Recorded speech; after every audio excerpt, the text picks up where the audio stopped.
Dok, selamat malam Pak. Makasih ya. Loh, kok makasih? Pak, hei. Maaf dok, aku terharu udah lama gak ada yang ngucapin selamat malam. Jomblo ya mak, weh. Boleh diceritakan keluhannya Pak? Lelaki tidak bercerita dok. Gak usah berobat atau kalau gitu mah. Aku orangnya gampang teralihkan dok. Jadi misalkan aku lagi cerita satu hal terus tiba-tiba ada orang jaketnya bagus, iya dok, ini bahannya lembut gak bakal berbulu. Pinggang keras sama tangan pakai rib karet. Terus saku kiri kanan udah pakai zipper jadi aman buat naruh barang. Logo depan bordir, logo samping sablon plastisol. Iya gampang teralihkan fokusnya. Hah? Penyebabnya pertama kamu itu kurang istirahat. Iya dok, di kerjaan aku istirahatnya cuma 1 jam. Ya kalau pengen lama mah gak usah kerja tuh Maksudnya kamu kurang istirahat di rumah kayak tidur, kamu kebanyakan begadang, sama kurang makan makanan bergizi. Iya sih aku makannya kayak rendang, soto gitu, dalam bentuk mie instan. Ya, mie wae gitu. Ya kan ngekos satu. Olahraga apa?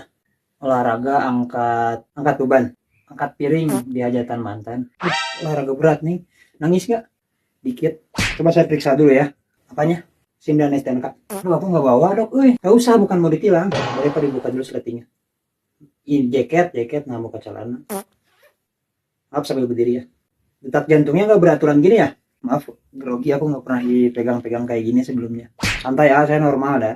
Oh kirain sama.